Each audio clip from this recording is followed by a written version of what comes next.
Welcome to Shenba's creativity. இன்னைக்கு நம்ம பார்க்க போகிற ரெசிபி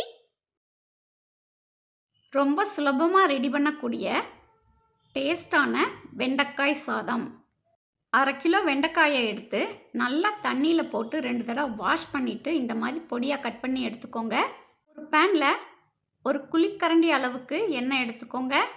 எண்ணெய் சூடானதும் கட் பண்ணி வச்சுருக்க வெண்டைக்காயை அதில் போட்டு நம்ம வதக்கணும். வெண்டைக்காயில் நார்ச்சத்து அதிகமாக இருக்கிறனால மலச்சிக்கல் வராமல் தடுக்கும், குடல் ஆரோக்கியத்தை மேம்படுத்தும், இதய ஆரோக்கியத்திற்கு ரொம்ப நல்லது. வெண்டைக்காய் வதங்குறதுக்கு தேவையான அளவு உப்பு ஆட் பண்ணிக்கோங்க. மஞ்சள் தூள் 1 டீஸ்பூன் ஆட் பண்ணியிருக்கேன். இதை நல்லா மிக்ஸ் பண்ணி விட்டுக்கோங்க. தொடர்ந்து நம்ம வெண்டைக்காயை கிளறி விட்டுக்கிட்டே இருக்கணும். அடுப்பு மீடியம் ஃப்ளேமில் இருக்கட்டும். வெண்டைக்காயை நம்ம டயட்டில் சேர்க்கும்போது நம்ம உடம்புல கெட்ட கொலஸ்ட்ராலோட அளவு குறையுது, இதய ஆரோக்கியம் மேம்படுது. வெண்டைக்காயை நம்ம டயட்டில் சேர்க்கும்போது நோய் எதிர்ப்பு சக்தி அதிகரிக்குது. வெண்டைக்காயில் விட்டமின் ஏ சத்து அதிக அளவில் இருக்கிறனால கண்களுக்கு ரொம்ப நல்லது. ஆர்த்ரைட்டிஸ் ப்ராப்ளம் இருக்கிறவங்க வெண்டைக்காய் ஊற வச்ச தண்ணியை தினமும் குடிச்சிட்டு வரலாம், ரொம்ப நல்லது. வெண்டைக்காய் நல்லா வதங்கிடுச்சு. இப்போ ஒரு கிண்ணத்தில் எடுத்துருங்க. இப்போ வெண்டைக்காய் சாதம் பண்ணுறதுக்கு ஒரு மசாலா பவுடர் ரெடி பண்ண போகிறோம். பேனில் கொஞ்சமாக எண்ணெய் ஊற்றிக்கோங்க.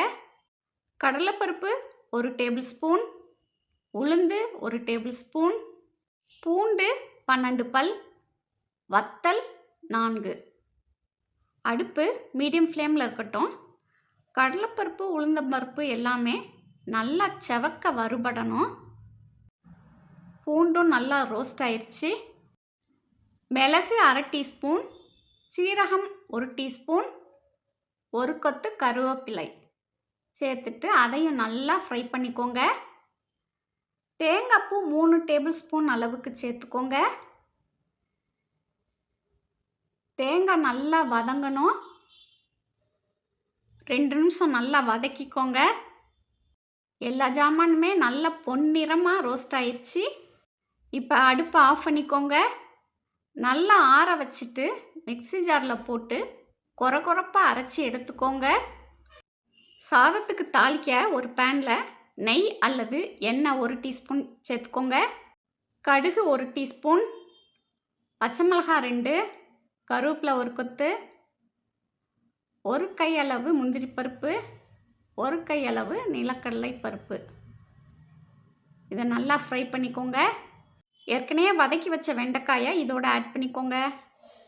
அரைக்காப்படி வெள்ளை சாதம் ஏற்கனவே ரெடி பண்ணி வச்சுருக்கேன், அதையும் இதில் ஆட் பண்ணிட்டேன்.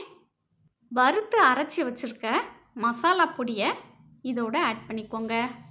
3 டேபிள் ஸ்பூன் அளவு சேர்த்திங்கன்னா சரியாக இருக்கும். இப்போ எல்லாத்தையும் நல்லா ஒரு தடவை மிக்ஸ் பண்ணி விடுங்க.